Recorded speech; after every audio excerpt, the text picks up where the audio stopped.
phenomenology, and Klein didn't. Through phenomenology, if you have the idea that in intersubjectivity, what matters it's the other subject, and you cannot reduce perversion to a use of the other as an object. It's I think the real turning point that Lacan made to perversion, which took from, and in this case masturbation, the adultery and the homosexuality don't fit, because homosexuality you have a love for another person of your same sex. Why not? It's not something heterodystonic. No, I think that the major figure was that perversion. It's a heterodystony. I enjoy, but the others doesn't enjoy. It's a point. Masturbation and homosexuality or adultery don't fit to this. Thank you. Are there other questions, remarks, criticisms?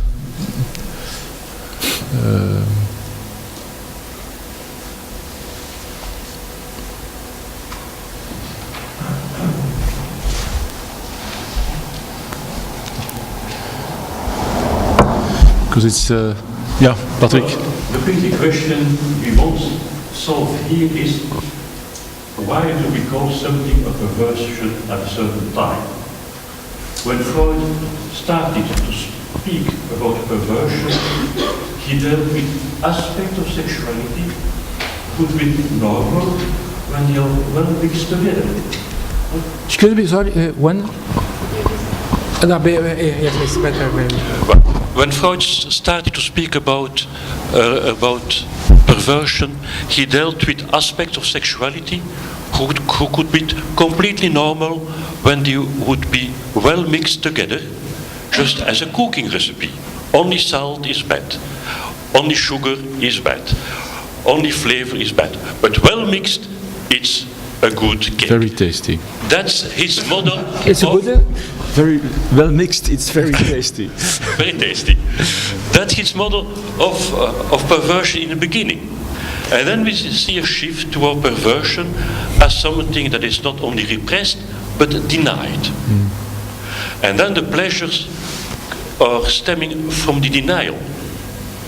And I always ask the question, who could we understand this shift? What is a specific pleasure of denial? It's not the first pleasure of an ingredient that is badly or not combined with other ingredients. It becomes a different pleasure. And well, and I don't hear until now, also with Lacanian, a definition of the pleasure within denial. You wanted to answer? No. I'm only sharing. So.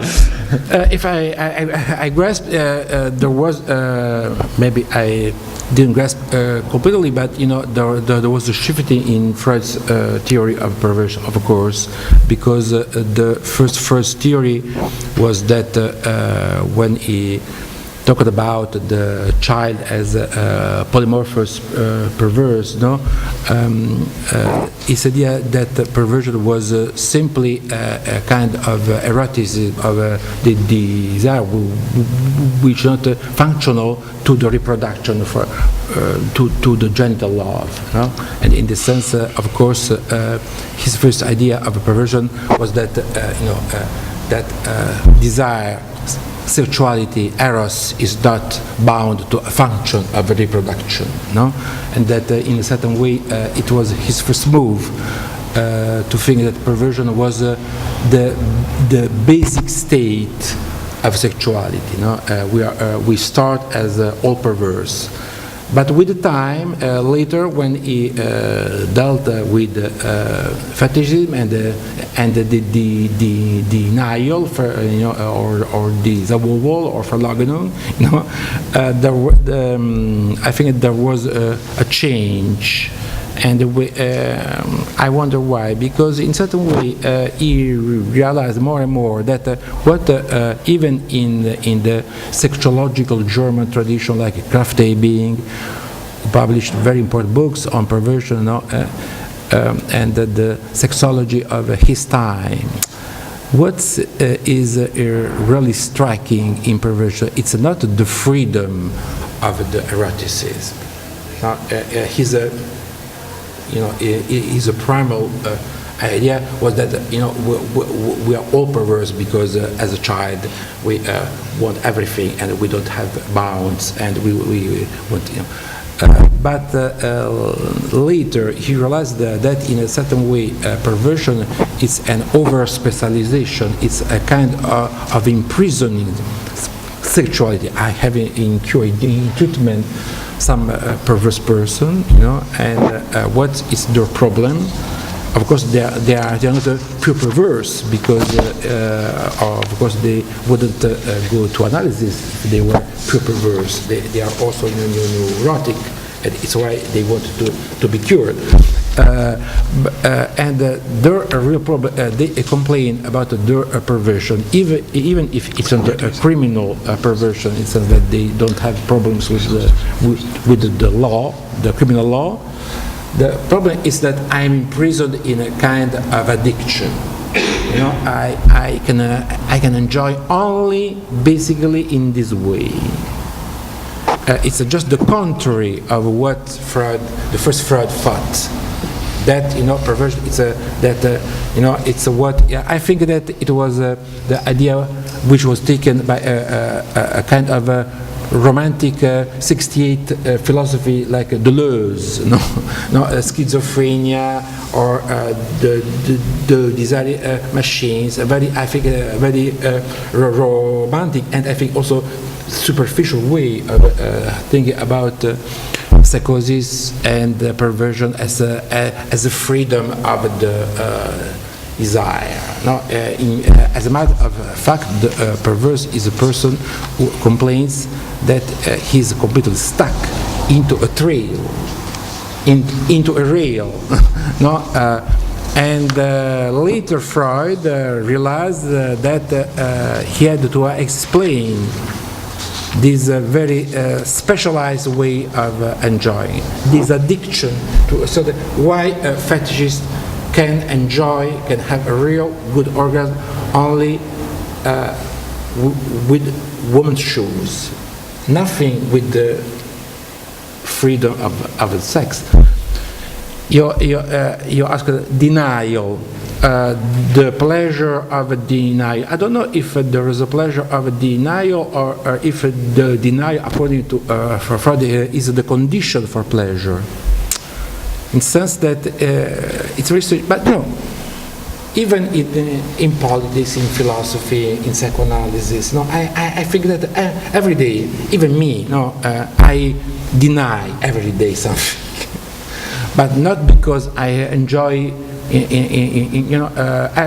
Every day we have evidence that something we believe in politics, in philosophy, in everything is wrong, but we deny it. And there is a pleasure. No, I think that it's what Freud called the what's the word in English, when you continue always on the same track, more perseverance. Perseverance. No, more another term. Okay, perseverance. The enjoyment of a state of continuing to behave and to think in the same way. It's the real pleasure. But for Freud, this pleasure of not being touched by what contrasts our beliefs. And it happens to each of us every day. every day, we are confronted with something completely denies everything we believe. But we want to continue to be perseverant on the same way. And at certain point, the older Freud said, this is the death drive. The fact that we need always the same pleasure is the death drive.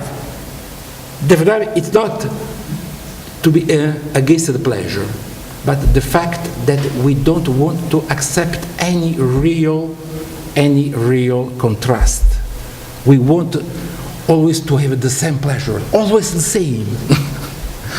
And it's death for Freud. In a certain way, we can consider perversion, and according to my experience, no, persons at a certain point are quite clear.